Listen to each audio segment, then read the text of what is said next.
దాని తర్వాత కూడా మళ్ళీ ఆడికే పోయి మాట్లాడితే తెలంగాణ వచ్చినాక ఏమైంది చెప్పండి, తెలంగాణ వచ్చినాక ఏమైంది అని అడిగితే ఊరికే మళ్ళీ 56 ఏళ్ళకి పోతా ఉన్నారు. 10 సంవత్సరాల్లో మీరు అధ్యక్ష నేను అనేక సందర్భాలు చెప్తా ఉన్నాను. ఇలా మారుతున్న కాలానికి అనుగుణంగా గతంలో ఉన్నటువంటి హాస్టళ్ల నుంచి మాడిఫై అయ్యి గురుకులాలు ఏర్పాటు చేశారు.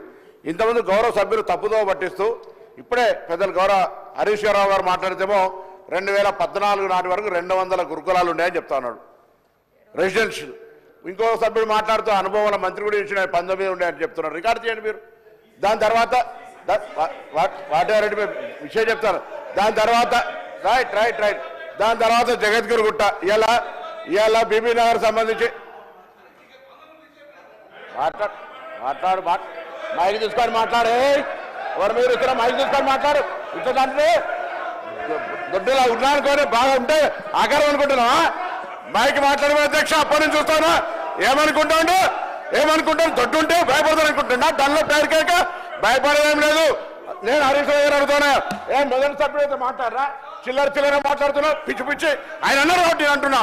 నన్ను అన్నాడు ఆ మాట అయితే పోతే సార్ చిల్లర పిచ్చి దయచేసి నేనేమన్నా మీరు తప్పు చెప్పారు. ఇవాళ అక్కడ పాఠశాలకు సంబంధించిన మిలిటరీ మీరు ఇక్కడ బీబీ నగర్లో అన్నారు, మూసేసిరు అన్నారు. తప్పు. జగద్గిరి ఉంటే మార్చాం. ఇప్పుడు రమ్మంటున్నా గౌరవ సభ్యుల్ని రమ్మని చెప్తాను. మొదటిసారి సార్ దయచేసి అర్థం చేసుకోండి. మేము మళ్ళీ చెప్తాను, మా ప్రభుత్వము, నేను ఒక విద్యార్థి నాయకుడిని, మా ప్రభుత్వం కాంగ్రెస్ అంటేనే సంక్షేమం కోసం ఆలోచన చేస్తుంది. బీసీ బిడ్డను నేనేం ధనవంతుల బంగారు స్ఫూర్తితో నేను పుట్టలే. తప్పకుండా ప్రభుత్వ పాఠశాలలో చదివినాం. వాళ్ళ కన్సర్న్ మాకు తెలుసు. మా ప్రభుత్వంలో ఉన్నటువంటి ముఖ్యమంత్రి, ఉప ముఖ్యమంత్రి, సహచర కేబినెట్ అంతా కలిసి రాగానే అనేక సందర్భాల్లో వీటి మార్చాలి అని ఎన్నికల కోడ్ ఉంటే కూడా అమ్మ ఆదర్శ పాఠశాలలో స్టార్ట్ చేస్తే ఇవాళ మెస్ ఛార్జీలు పెంచేదాకా ప్రయత్నం చేస్తున్నాం. రైట్. మీరు బాధ్యత గల ప్రతిపక్షంగా మొన్న 10 సంవత్సరాల అధికారంలో ఉన్నోళ్ళు మీరు చేసిన దానికి ఇప్పుడు మార్పు జరిగి తప్పు జరిగితే నిర్మాణాత్మకంగా సలహా చెప్తే తీసుకుంటాం అధ్యక్ష. కానీ పొద్దున్న లేస్తే మొదటి నెల నుంచే విమర్శలు. ఇప్పుడే ఖమ్మం కలెక్టర్ గారి నుంచి సీఎం గారి కార్యాలయం నుంచి ఫోన్ చేసి ఆదేశించినాం. ఏం చెప్తున్నారు అక్కడ? ఎలుక గరిచింది 15 సార్లు గరిచింది. ఎంక్వైరీ ఏమైనా ప్రైవేట్ హాస్పిటల్లో పెట్టి వాళ్ళ సంబంధించిన హాస్పిటల్లో పెట్టి తప్పుడు మెడికల్ రిపోర్ట్ ఇచ్చారు. ఇప్పుడే ఆదేశించిన జిల్లా కలెక్టర్ గారి మెడికల్ టెస్ట్ చేయించి రిపోర్ట్ ఇవ్వమన్నా అది హౌస్లో పెడతా తప్పుడు మాట్లాడిన చర్య తీసుకోవాలి అధ్యక్ష. ఎస్ హాస్పిటల్ కోలేదంటారు ఒకరు. అరే ఇది దురదృష్టకర సంఘటనలు జరగద్దని కోరుకుందాం. అందరం కలిసి మా గౌరవ జిల్లా కలెక్టర్ల ఎస్పీల సమావేశంలో ప్రభుత్వం విజ్ఞప్తి చేసింది. కలెక్టర్ల బాధ్యత వారు చెప్పినట్టుగా చిన్న జిల్లాలు ఇవాళ ఎక్కడైనా సంఘటన జరిగితే ఫుడ్కు సంబంధించిన కమిటీలు వేసినాం. మేము కూడా తిరుగుతున్న వారి సిద్దిపేటనే కేసీఆర్ నగర్లో పోయే గురుకులకు కూడా వేయించినాం. ఇలా మేము మా బాధ్యత నిర్వహిస్తున్నాం. రైట్.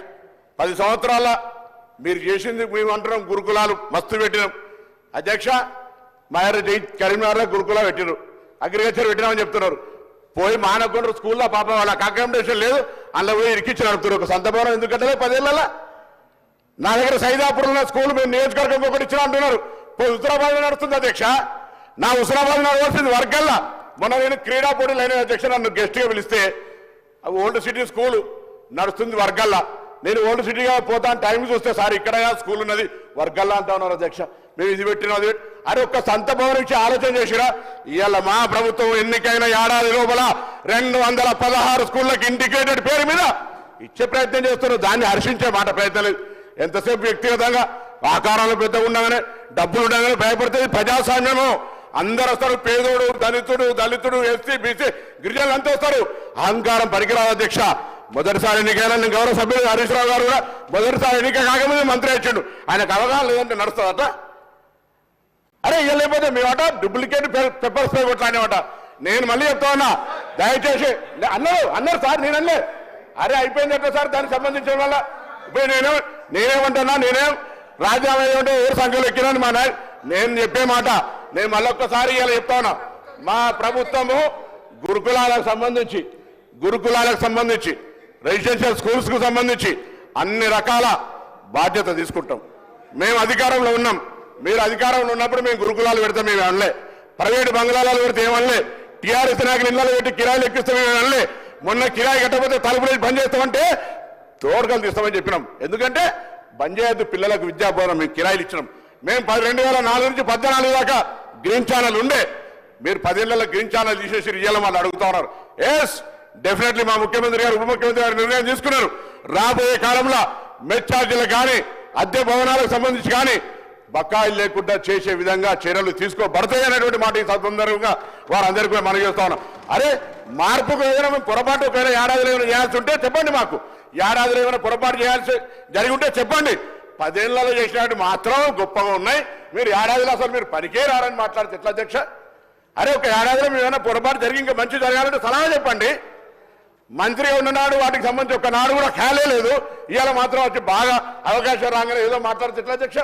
మేము బరాబర్గా అన్ని రకాల సమీక్షలు నలుగురిని కలిపి నేను బీసీకి సంబంధించిన మంత్రి అయినప్పటికీ కూడా ఎస్సీ ఎస్టీ మైనార్టీ బీసీ శాఖలకు సంబంధించి సమన్వయం చేసుకుని ఇలా రిక్రూట్మెంట్తో పాటుగా అన్ని రకాల సమస్యలు పరిష్కరించే ప్రయత్నం చేస్తున్నాం అధ్యక్ష. ఎక్కడ కూడా వెనుక పోతలేము అధ్యక్ష. అన్ని రకాల సమస్యలు పరిష్కరించే దిశలో మేము ఉన్నాం. ఇలా తప్పకుండా కూడా మరొకసారి చెప్తా ఉన్నా, దయచేసి మేము మా యొక్క ఆలోచన అనేది ఎక్కడ కూడా ఇబ్బంది లేకుండా పోయే ప్రయత్నం చేస్తా ఉన్నాం. ఏదైనా సంఘటనలు జరిగి ఉంటే మీరు మేము వేరే కాదు, ఈ రాష్ట్రంలో తెలంగాణ బిడ్డలం, వాళ్ళని కాపాడుకుందాం. రండి, ఏం సలహా చెప్తారో చెప్పండి. చనిపోయిన విద్యార్థి మీద ఎవరి మీద నూనె వేయాలనో, ఎవరికి అనారోగ్యంగా చనిపోవాలనో, ఎవరు ఆత్మహత్య చేసుకోవాలని అనుకోం. అటువంటిది ఏదైనా ఉంటే వాళ్ళకి ధైర్యం ఇచ్చే విధంగా ఈ సభ చర్చ వాళ్ళకు ఒక సందేశం ఇవ్వాలి. అక్కడ ఉన్నప్పటికీ అమ్మాయిలు అబ్బాయిలు తల్లిదండ్రులు వదిలిపెట్టి హాస్టల్ ఉంటా ఉన్నారు. వారికి మీరు కలిసి ఒక విశ్వాసం కలిగేసి మంచిగా చదువుకోండి. తల్లిదండ్రులకు దూరం ఉన్న ప్రభుత్వం తప్పు చేస్తే మేము అడుగుతాం, ప్రభుత్వం కరెక్ట్ చేస్తే మేము చెప్పే పద్ధతి ఉండాలి. కానీ ఎంతసేపు బట్టగాల్చి మీద వారేసి ఏదో విమర్శ చేసి అధికారులు అధైర్యపరిచి మొత్తం వ్యవస్థ నడుస్తూనే లేదు. అందరూ కూడా ఎవరెస్ట్ ఎకరాలు ఉంటే ఇప్పుడు హాస్పిటల్ బెడ్లలో పడుతూ ఉన్నారు. ఏం మాటలు అధ్యక్ష? దయచేసి ఇది మంచిది కాదు. నేను నా యొక్క ఆవేదన మీ ద్వారా వ్యక్తం చేస్తాను. నేను కూడా బలహీన వర్గాల బిడ్డను. నేనుగా నా యొక్క వర్గానికి అన్యాయం చేసుకునేటువంటి పిచ్చి పని చేయని ఎవరైనా చేసి ఉంటే వాళ్ళు పిచ్చోళ్ళ మంచోళ్ళ నాకు తెలియదు. నేను ఎందుకు చెప్తున్నా అంటే ఆ మాటలు అనేటువంటి ఇక్కడ వాడనే వాడద్దు. ఇది మంచిది కాదు సాంప్రదాయం. కానీ అటువంటి సాంప్రదాయంలో మాట్లాడుతుంటే వాళ్ళ పార్టీ చూసుకోవాలి. వాళ్ళ పార్టీకి సంబంధించిన నాయకులు కూడా చెప్తా ఉన్నాం. ఈరోజు దయచేసి సభా గౌరవాన్ని కాపాడడానికి మొదటిసారి సభ్యునే కావచ్చు, బరాబర్గా పార్లమెంటరీకి ఏ మాట అన్పార్లమెంటరీ మాట్లాడినా మీరు శాసన సభాధిపతిగా ఏ శిక్ష ఒక లోక్సభలో చేసినాం. అన్ని రకాలుగా మరొకసారి మనం చేస్తా ఉన్నాం. మేము మా ప్రభుత్వం సంబంధించి డెఫినెట్లీ ఈ యొక్క గురుకులాలకు సంబంధించి not only SC ST BC మైనార్టీతో పాటుగా జనరల్ గురుకులాలకు సంబంధించిన ఆనాడు పెద్ద పెట్టినటువంటి ఇలా వీళ్ళని మేము ఏం పెట్టలే. కాంగ్రెస్ ఏం చేయలే. కేజీబీవీలో తెచ్చిన అధ్యక్ష, మోడల్ స్కూల్లో తెచ్చిన అధ్యక్ష, కేంద్రీయ విద్యాలయంలో పెట్టిన అధ్యక్ష, ఇవన్నీ నవోదయ విద్యాలయంలో తెచ్చిన అధ్యక్ష.